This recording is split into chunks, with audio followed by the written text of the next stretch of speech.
I finally sat down and watched Wicked, and I'll tell you why I'm not a fan.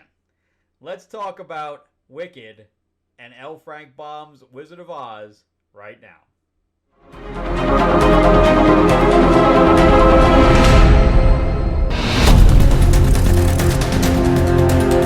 Welcome back to the channel, everyone. Thank you so much for spending time with me as we rant about movies, comic books, and television shows, as well as the occasional board game. I'm your host, Frank Zanka. I'm an award-winning screenwriter, novelist, and comic book writer, as well as a filmmaker. And yeah, going to be going into pre-production next week. I'm finishing up a budget for a producer right now, so lots of good stuff going on. But yeah, before we start, remember to give me that like, give me that thumbs up, and if you can't subscribe, please do share this video out there as well. Greatly appreciate it. If you'd like to read anything that I've written, go to Amazon.com and check out my name, Frank Zanka. You can click on that, or the description below has a link as well. And you can check out Destiny Aurora. It's my four-book sci-fi series. It's also on Audible. It's also been made into a board game, an RPG, and a comic book series, a graphic novel, a 150-page graphic novel. And then my fantasy book, Tales of Ravenor, the Iron Witch. I am working on a new book right now, and I'm working on a new comic, which we're going to be releasing on Kickstarter probably in the next few months, called Fairy Tales of Terror. And so the book I'm working on actually is, because one of my favorite movies of all time is Wizard of Oz. I'm a big Wizard of Oz fan, and the new book I'm working on is called Battle for the Ruby Slippers. And of course, in the books, they weren't ruby, they were silver. But I did speak to a copyright attorney, and any changes that a movie or book or TV series makes to a public domain, which that's what that is. It is Wizard of Oz is public domain, stays public domain. I just can't use stills from the movie itself. So yes, I can change the name to Ruby Slippers, even though it's basically an MGM thing. But yeah, so I'm a big fan. I grew up with that. We used to watch the movie every single year. I, of course, own it on DVD, etc. And when I went to see Wicked, I was so excited to see Wicked on stage. And I did meet Kristen Chenoweth and all that stuff as well. She wasn't as part of that group at that time. But I met her in LA. But I didn't like it, not because I didn't like the songs. I thought the songs were good. I thought the sets were good. But because everybody told me that it was a prequel to The Wizard of Oz. I also read the books, the two books. And I can tell you that they are not prequels. And I do hear people say, oh, it seamlessly goes right into Wizard of Oz. No, it seamlessly goes into Dorothy appearing. But in no way, shape, or form does this match the L. Frank Baum series. Not in any way. So I'm here to debunk that. You can say that is an alternate universe Oz, and I'll buy that. So I did sit down and watch the movie, because the movie ended up on Peacock. I wasn't paying to see it because I didn't like the play. Mostly because of the story. I just don't like the story. And because, again, I like Wizard of Oz, and I think that the Wicked kind of ruins. It's kind of like Star Wars, you kind of ruining, canon. And I don't like that. I don't like when somebody messes with canon. And I feel that Wicked plays with canon a lot. So you can kind of say that it kind of falls into the multiverse, where this is a multiverse version of Oz. And okay, I'll buy that a lot better than, this is a lead-in, a seamless lead-in into L. Frank Baum's Wizard of Oz. It's not. All right, so I have 7 reasons why this does not fall into that. Now, as far as the movie's concerned, I thought it was directed very, very well. It is almost 3 hours long, 2 hours and 40-something minutes. Some of this stuff is kind of cheesy, man. Oh, I'm changing my name. Some of the stuff was cheesy. And the other stuff, with Elphaba, first of all, when you watch them both, like, giving interviews, it's insufferable. I mean, just insufferable. And she does not have the facial features of Elphaba in the least. Her nose is kind of smushed. I thought maybe they would put some kind of like what's his did his Chris Hemsworth did for Furiosa, at least some kind of a prosthetic for the nose or whatever else to give her a little bit of different features. But no, they didn't do anything with that. So I don't think her features kind of matched Elphaba. But as far as her performance was concerned, it was good. I have no complaints on her performance. I thought the costumes were excellent. I thought the production design was just as good as anything they did with Barbie. That was the only good thing about Barbie was the production design, and I thought the production design, and that's one of the reasons I'm not really complaining about Wicked, because at least it's keeping Oz in the hearts and minds of new people who have never read the books or never seen the original movie. I respect that, where we're keeping Oz alive, and for that reason alone, I'm not going to complain too much about the fact that this doesn't match the L. Frank Baum stuff. At least we're still seeing Oz, and I thought that the look and feel of Oz with the colors and everything like that, I thought all that was very good. You can't complain about the look and feel of that movie. So I thought they did an excellent job of thinking out of the box. But there's a lot of stuff that I just didn't like. And the first is that Shiz as a university did not exist. There was no Harry Potter University, which is basically what this is. It's Wizard of Oz meets Harry Potter. That's basically what it is. So as we start out with the witch is dead, and which is of course at the end of Wizard of Oz, and then we go back in time and see them as roommates. So it's basically Mean Girls meets Harry Potter. Which is why, I think this hits more the female audience, because it's directed more towards a female audience. It's about two women that are, went to college and roommating. The one's green. Of course, there's a lot of social commentary in this. A lot of social commentary.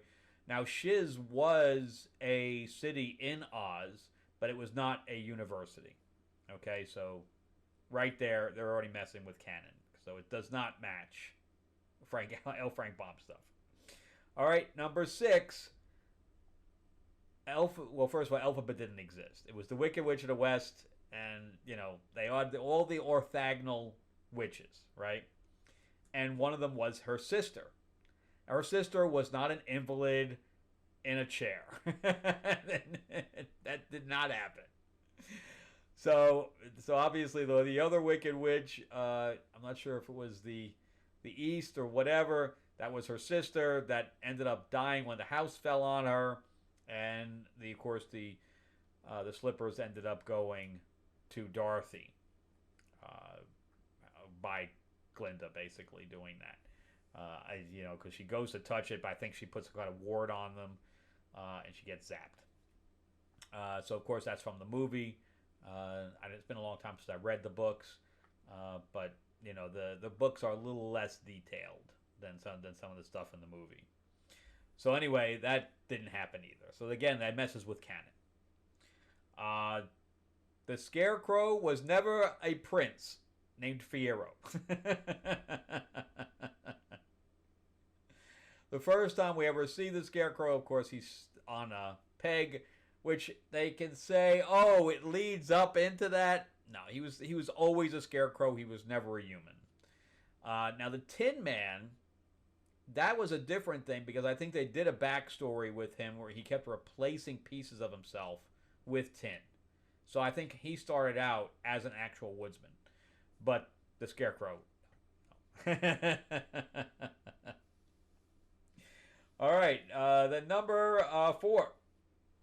The animals. Okay, so the animals could all talk. In fact, L. Frank Baum said that Toto chose not to talk, even because when he went to Oz, supposedly he could talk, but chose not to. But they never lost their their thing of speech. That never happened either. They never lost their ability. So, again, calling bullshit. All right, number 3. The wizard was not evil. That's my biggest problem with this, is that they turned everything on their ear by saying, oh, it was actually Elphaba that was the good one, and the wizard was the bad guy because he was making all the animals incoherent and, turning them all into, dumb animals, basically. We really don't even know what the motivation is. I guess he was feeling that they were going to revolt one day. I have no idea what really the motivation was, and nor do I care. All I know is that they made him evil, and even in all the books, he was just trying to protect himself. So he created, this persona, because they treated him kind of like a god because he came out of the sky, which I thought was better portrayed in the James Franco version, The Wonderful Wizard of Oz, or whatever it was called. And I thought that was more portrayed that was closer to L. Frank Baum's depiction of the wizard than this was. And I'm all about having a multiverse, because I'm doing that. We're going to have some of these characters in my comic also that are all evil, like Cinderella's evil. I'm all about that. But don't tell me that it feeds directly into the regular book and it's seamless. That's not the case. Also, the monkeys always had wings. They didn't grow wings because Elphaba read out of a book. There's different types of creatures all through Oz. That's not even the weirdest one. We had guys with wheels and stuff like that also. They didn't grow wheels. Also, number 2, Glinda was not a stuck-up bimbo. That is the biggest departure from the character I have. Well, first of all, the Wicked Witch is a complete departure also. But making Glinda kind of a brainless bimbo, yeah. And not only, and structured so that she was came from a rich family and she was entitled, and I guess it makes that work because you have this entitled character, and then you have the other character that's been made fun of her whole life. So you have, of course, the popular character, which is why we get into Mean Girls. So, yeah. And then, number 1, Elphaba was not a good person.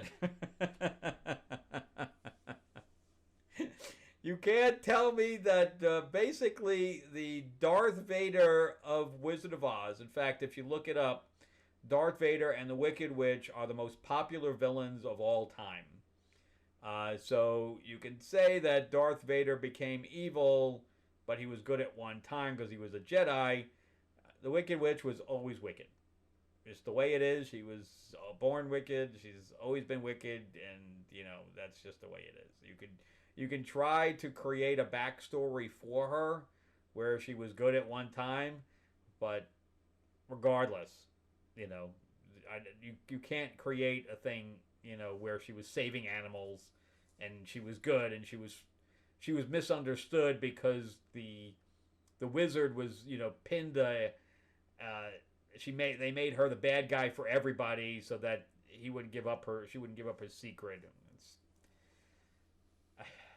It's just bad. As far as I'm concerned, the plotting of Wicked is awful. Just awful. But especially if you compare it. If you called it with something completely different, where if it wasn't Wizard of Oz, yeah, you force somebody to become evil, blah, blah, blah. But once you stick the Wizard of Oz name on it, or you stick the Wicked Witch on it, or you stick Oz in general on it, then it's compared. You have no choice but to compare it to the source material and the original, because without the original movie, there is no Wicked. There would be nobody writing a Wicked play / movie if the original movie wasn't one of the most successful movies of all time. Just wouldn't happen.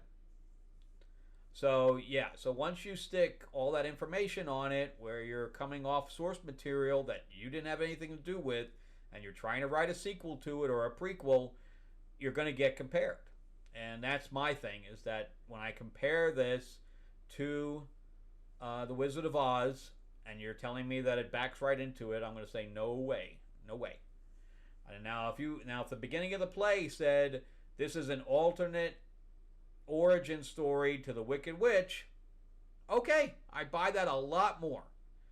But people, as I've seen things written, that this is a seamless thing goes right into Dorothy showing up. And that's true, Dorothy does show up at the end of Wicked, but no way does this seamlessly ride into L. Frank Baum's series. This doesn't. All right, well, that's it for me. Thank you guys so much for watching. I greatly appreciate it. Remember to give me a like, give me a thumbs up if you can. Share this video out there. Check out some of the stuff that I've written, and I do have some Oz stuff coming up, just FYI, with both Fairy Tales of Terror and Battle for the Ruby Slippers coming up. All right, you can go to Amazon.com and check out some of the stuff I've written. Thanks, guys, so much for watching, and I will see you in the next one. Have a great week.